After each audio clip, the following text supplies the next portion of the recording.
The Nintendo DS brought the Game Boy into the modern era and set the standard for quality and excellence in handheld gaming.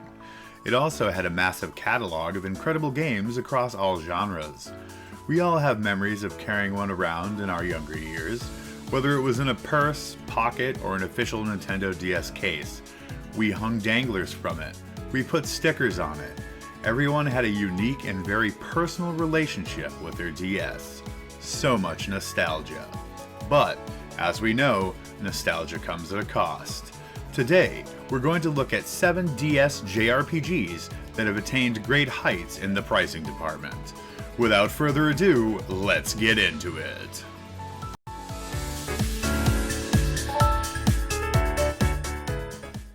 Originally released in March of 1995 for the SNES, Chrono Trigger would go on to become one of the most beloved and popular JRPGs of all time. The game was developed by a literal who's who of famed industry men at the time. Hironobu Sakaguchi, Yuji Horii, and Akira Toriyama chief among them. With Matsuda leading the musical score, as well as Nobuo Uematsu and Noriko Matsueda contributing, the soundtrack became widely considered the greatest in gaming history. In 2008, Square decided to bring the game to the Nintendo DS. This version included all the additions from the PlayStation port, plus new enhancements, as well as the ability to choose between a classic control scheme and the DS touchscreen. First print versions came with a fold-out poster, and pre-orders came with a now quite rare CD soundtrack. To experience this true classic on the handheld will run you about $128 complete in box for the first print version of the game, and even more if you can manage to find one with the soundtrack. Legacy of Ys, Books 1 and 2, was originally released in 1989 for the PC Engine and in 1990 for the TurboGrafx CD. It would later receive numerous ports to other platforms, including the Nintendo DS. The games were originally released separately in Japan, but later bundled in the Legacy Collection. First print editions of the game come with the soundtrack, which is highly sought after. The first two games in the Ys series follow our familiar hero Adol as he first uncovers the Books of Ys, ancient texts that reveal the history of Ys, and then later travels to the Lost Land to rid the world of evil.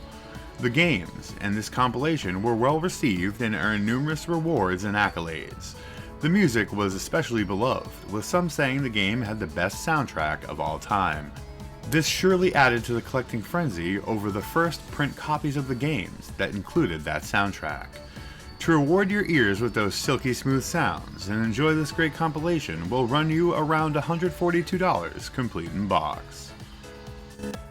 Super Robot Wars OG Saga Endless Frontier was developed by Monolith Soft and released in 2008. A spin-off of the Super Robot Taisen series, it varied from previous titles with on-foot, command-based combat as opposed to the tactical combat the series is known for.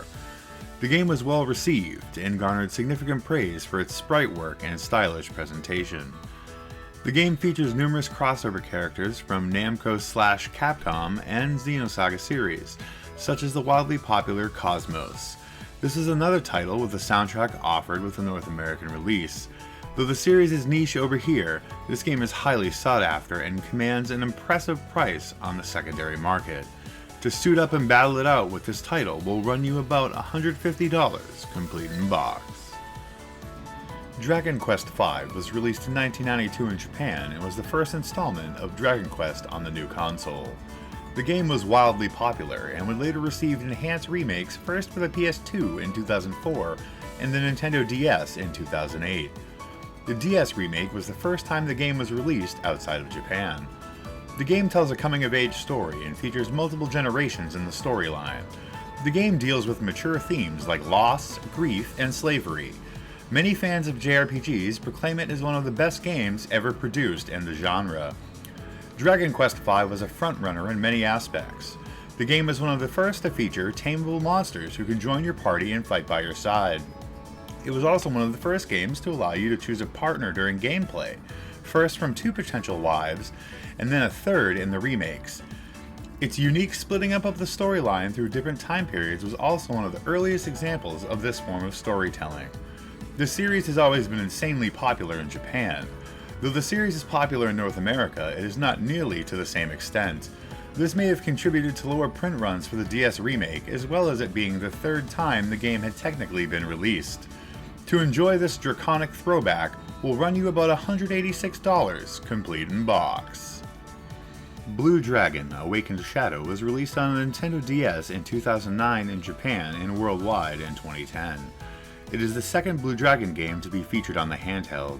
Hironobu Sakaguchi and Akira Toriyama make their return, and the game was produced by Hideo Baba of Tales fame.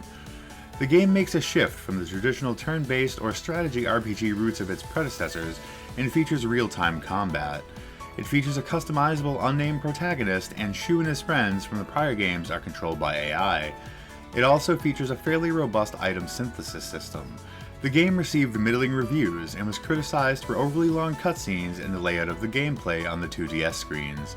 This, coupled with the relative obscurity of the IP in North America, may have resulted in the lowered print run and lackluster sales. To call upon the shadows with Shu and his companions will run you about $228, complete in box. Pokemon HeartGold and SoulSilver are enhanced remakes of the Game Boy Color titles Pokemon Gold and Silver. They were released in commemoration of the 10th anniversary of these titles. They are part of the 4th generation of Pokemon. The game takes place in Johto and Kanto, and finds you trying to become the very best Pokemon trainer in the world once again. New minigames and customizable Safari mode are prominently featured, as well as the ability to walk around with your Pokemon beside you, similar to Pikachu in Pokemon Yellow. The game is standard Pokemon fare. They are simple, well-made, and entertaining monster-catching games per usual. The interesting and unique thing about these releases was the inclusion of the Pokewalker, a pedometer that stores watts as you walk around with your Pokemon, which can be used to obtain rewards in-game. On top of this, another variation of the game not only features the aforementioned pedometer, but figurines of Ho-Oh and Lugia, as well as Pokewalker skins that were produced in very low numbers and exclusive to Walmart. These can fetch insane prices, especially when complete or sealed. To catch these titles will cost you around $300 for the Pokewalker bundles and upwards of $700 for the exclusive figure and skin release. Solatorobo Red the Hunter was released in 2010 in Japan and worldwide in 2011. The game is a spiritual sequel to Tail Concerto, with most of the staff from Concerto working on the title. It features anthropomorphic cats and dogs, a grand and rich story and environment, and stunning visuals. It is set in a futuristic world, with its inhabitants using huge airships and personal mechs to get around. The soundtrack was especially adored, being composed by Chikaya Fukuda, who had previously written the music for Tail Concerto as well as some of the Dot Hack games.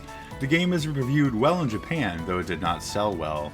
It received middle-of-the-road reviews in North America, with some claiming, though the story was impressive, the dialogue was long-winded. The relatively low difficulty for the game was also criticized. Though developing a strong cult following down the line, upon release the game was niche and not well known.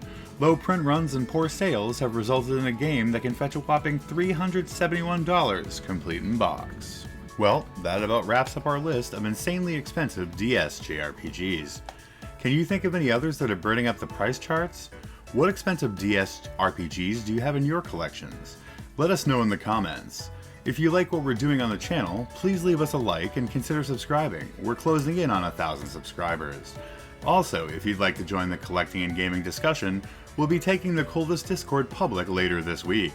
Follow us on Twitter for more information. As always, thank you for watching, and stay creepy.